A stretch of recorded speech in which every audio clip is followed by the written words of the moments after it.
What do you think some of the main issues for the turnover struggles have been for this team? Um, honestly, I'm not sure. Honestly, maybe it's just we're not taking the turnover period in practice well enough. We practice every single day, offense, ball security, and defense turnover circuit. We practice that every single day. We can't take that period just lightly. We got to come to practice, and during that period specifically, we just have to go as hard as we can. We have to just get better in that period. Focus on what period we're in, but in that period specifically, because the turnovers they kill you. You at that point you're beating yourself.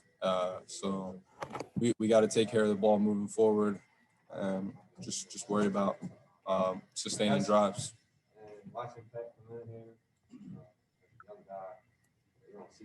Thank you for that, Jahan. Chris Heidel, and then Parth Upadhyay, you're on deck. Hey, Javon, how you doing? I'm good. How you doing? Doing good. I know this is the last 3 games of the season. Is it just the best of three for you guys to get something going, so to have something positive for next year? I know with all this stuff going on this year, it's been one of those wild 2020s. Yeah, it's been a rough year, but like every single week, we're focused on going 1-0. That's our goal every week. We're looking at our we gotta come in tomorrow, learn from the film, and then we just gotta move on. We gotta focus on just going 1-0, coming to practice every day, going hard, the lifts, meetings, getting these corrections done, and just focusing on our mistakes and just building off that. Just going 1-0.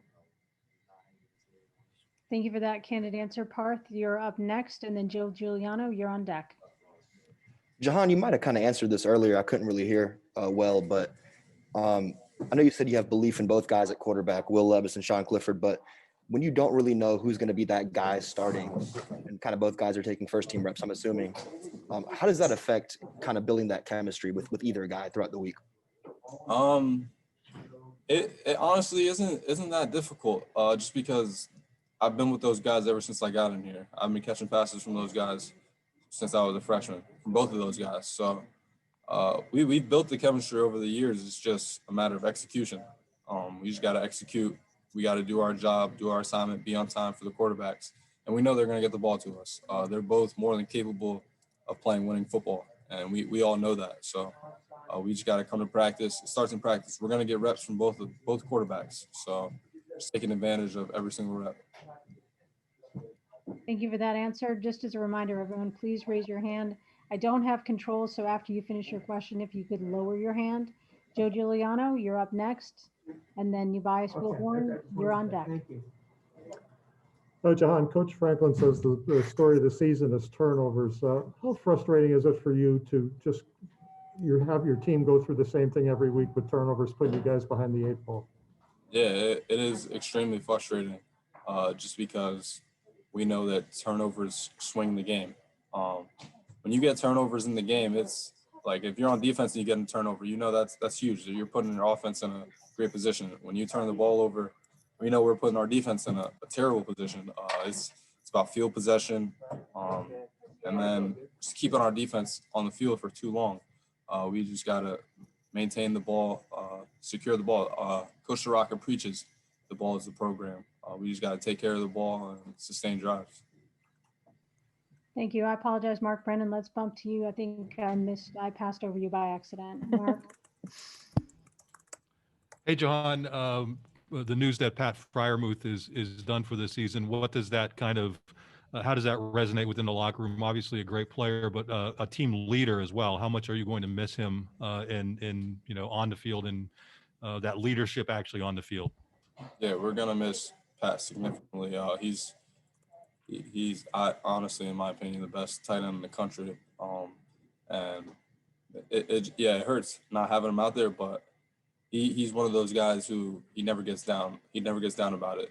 He's looking to have the young tight ends step up. He's looking to take on that leadership role, like you said. He's a vocal leader. He's out there at practice every single day, hurt or not, just making sure those young guys are doing what they're supposed to do in the positions that they're supposed to be in.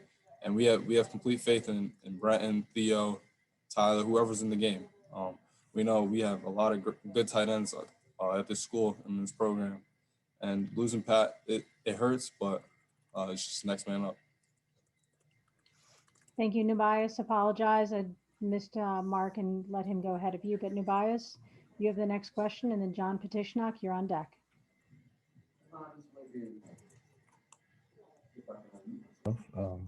This may be a tough question to answer, particularly in this moment, but what would you say is the toughest lesson that you've taken from not only the game, but just this season overall? So I know most of us on this team have never lost this many games in a row. So Coach Franklin preaches this actually after every game, or even before the game. We're facing adversity.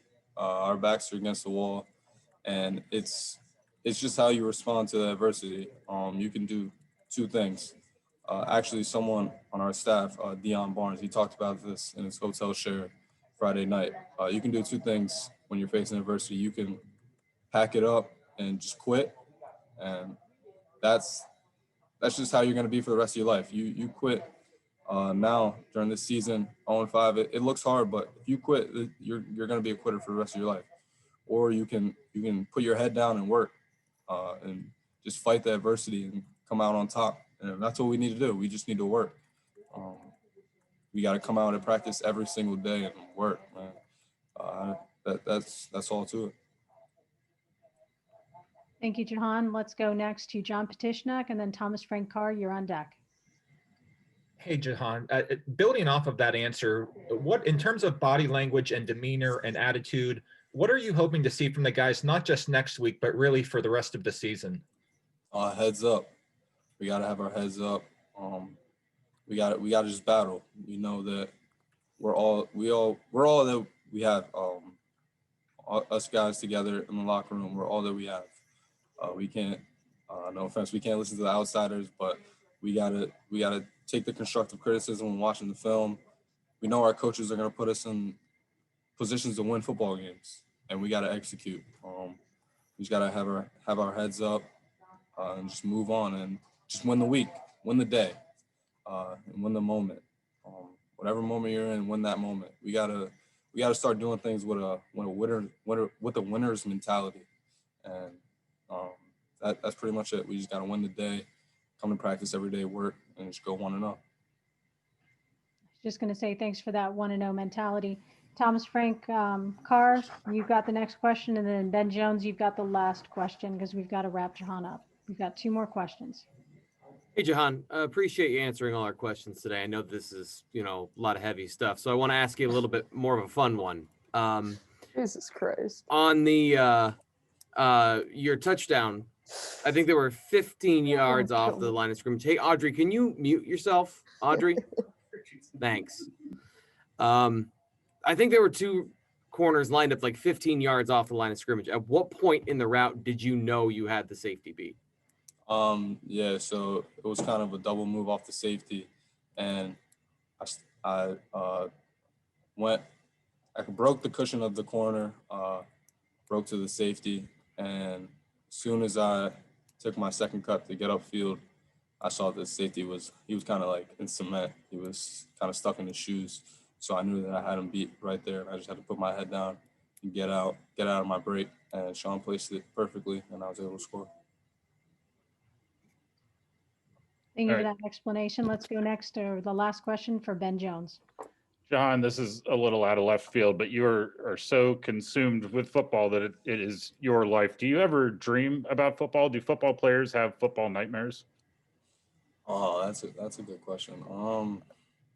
Honestly, I usually don't have nightmares about football. It's just because I've been doing it for so long. I've been playing all my life, and I honestly just have dreams and aspirations of just being on the top of the pedestal, just going out every day and just trying to better myself, trying to be the best version of myself.